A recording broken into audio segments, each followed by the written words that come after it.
Yun guys, nakatapos ko lang maglaba tsaka maligo. Ngayon lang nagkatubig. Kahapon day off ko, diba? Tapos ngayon umabsent ako, pero nagpaalam naman ako kasi walang tubig. Anong gagawin walang tubig, diba? Hindi ako nakapaglaban ng day off ko. Hindi ako nakaligo, 2 days na ngayon lang ako nakaligo ulit ngayon. Pero naman ako, nagpaalam na sabi ko hindi ako makapasok kasi hindi ako nakapaglaba, hindi ako nakaligo.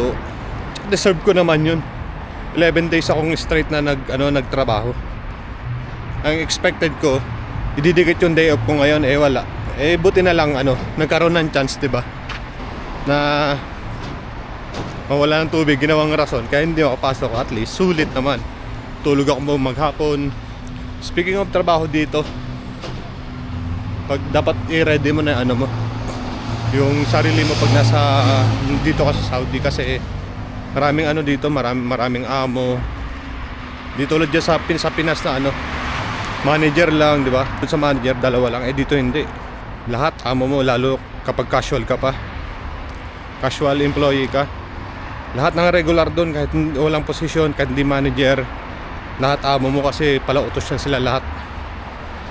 Yung tipong pa yan, minsan, madalas, tatrabaho ka, di ba?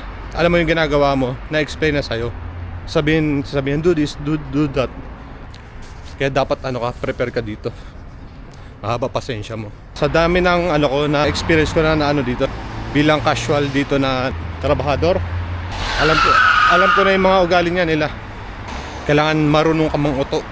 Huliin mo muna yung loob nila bago kumano.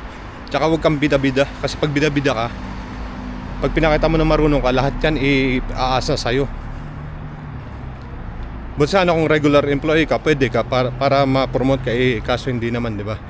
Kapag may pinapagawa sila, minsan, lalo pa pag bagong salta ako dun sa isang department, ang ginagawa ko niyan, observe muna.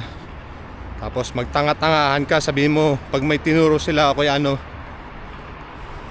sabihin mo hindi mo alam, happy malum.